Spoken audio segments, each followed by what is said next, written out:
Today, I kind of want to talk about wanting to hear and be heard. So communication is a lot like a dance or something that it's an interaction between two people. And as much as you might go over the way a conversation is supposed to go, like in your mind when you're thinking about communicating with someone else, or how you perceived the way that that person was going to respond to you, communication in general is not a formula. It's not something that you're going to be like, oh yeah, for sure they're going to say this and I'm going to respond with this, and this is exactly how the conversation's going to go. Hey baby girl.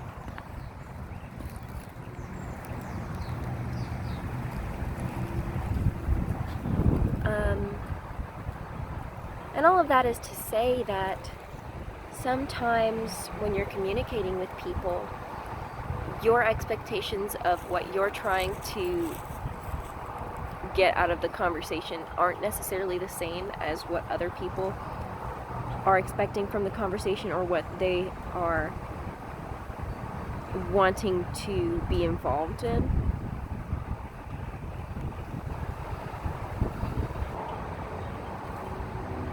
It's really great when you can communicate with someone in an open and healthy way that is positive for real discussion and the ability to talk about ideas and circumstances without getting caught up in the moment and trying to defend or argue something in a negative light. And how this is related to wanting to hear and be heard is sometimes when you're communicating,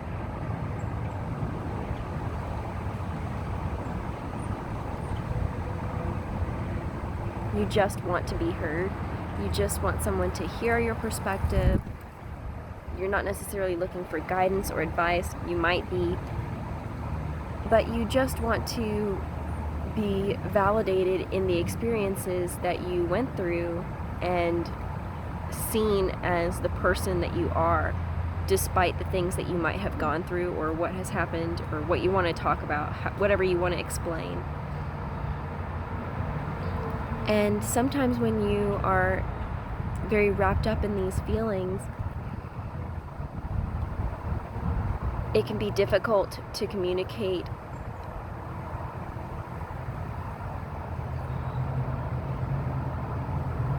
your expectations from the conversation.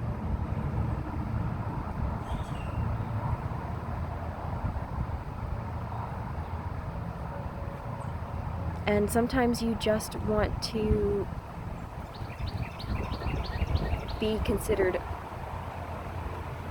important to someone else. Like you're just trying to get something off of your chest and you don't need all the extra stuff. Like you're not asking for their opinion. You just want to talk and you want to get things off of your chest. And part of communication is being able to ascertain if that person is even emotionally available to be talked to in that way.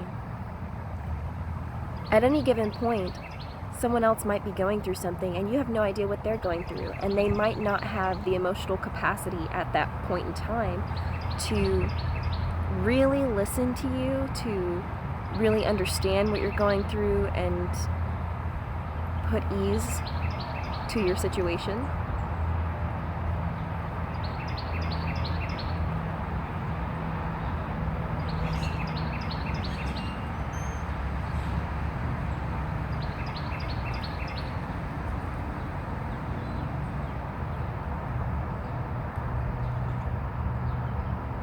So what is the process of hearing? When you're hearing someone, when you're really listening to someone, you're not necessarily in that conversation thinking of the responses that you're going to have towards that person's discussion. That doesn't mean that when someone is talking to you, you have no input whatsoever. It just also means that you're not there to debate anything. Sometimes conversations aren't meant to be debates. Sometimes a person needs room to breathe and express themselves fully in a safe space. And that doesn't always require calculated responses or what your thoughts are on the situation. Sometimes that's called for, and sometimes people just want to express themselves. I say all this to say that I say all of these things because I love explicit communication. Not everyone knows everything that you're expecting. Not everyone knows the way that you're wishing to communicate at any given time. And that's okay.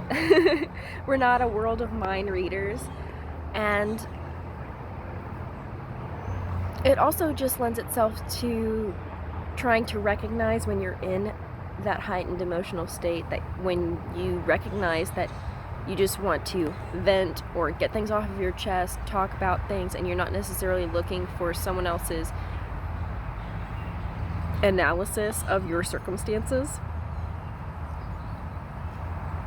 And when you're in that moment, it's so important to recognize that you're there and take a very long, very deep breath. You can still wish to express yourself, but understand also that everyone else is also going through things all of the time.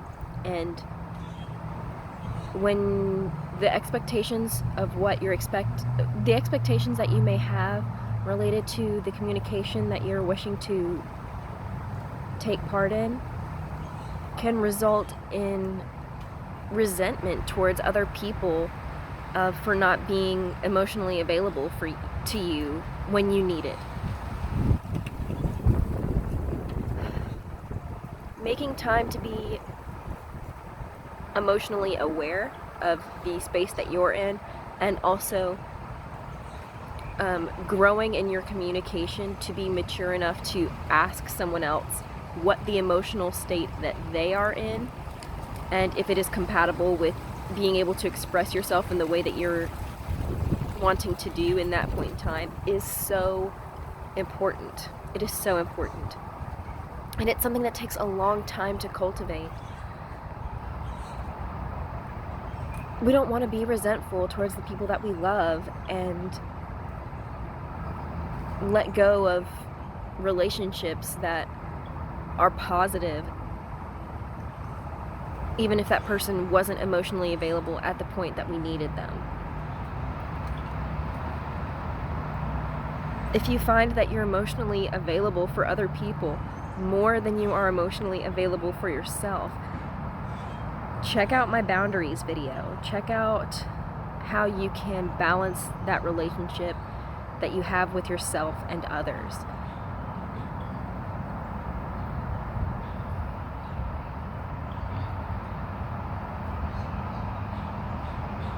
There are so many misunderstandings and relationships between people that become compromised when everyone's not on the same page with their communication style, and people aren't understanding what someone needs at any given point.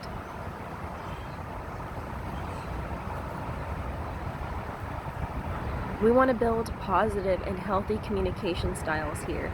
We want you to be able to express yourself when you need to, and we also don't want to make anyone else feel like you're a burden or that being around someone is too much because they're going to use you as an emotional punching bag. Everything in life is meant to be balanced and in harmony with each other.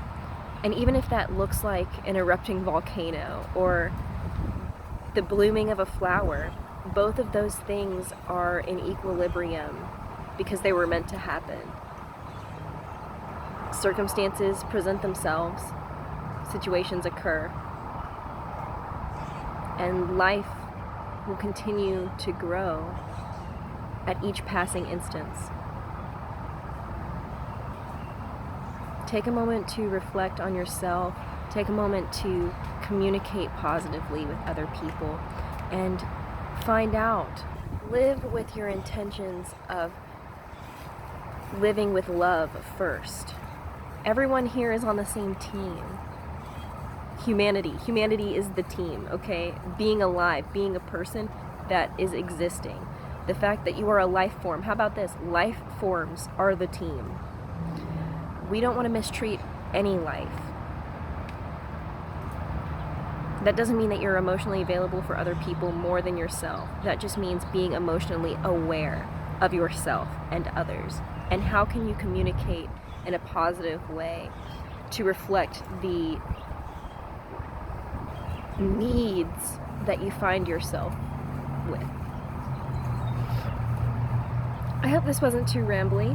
I hope it helps someone or touches someone or makes you feel like you've been heard or understood or valued. I love you. Have a good day.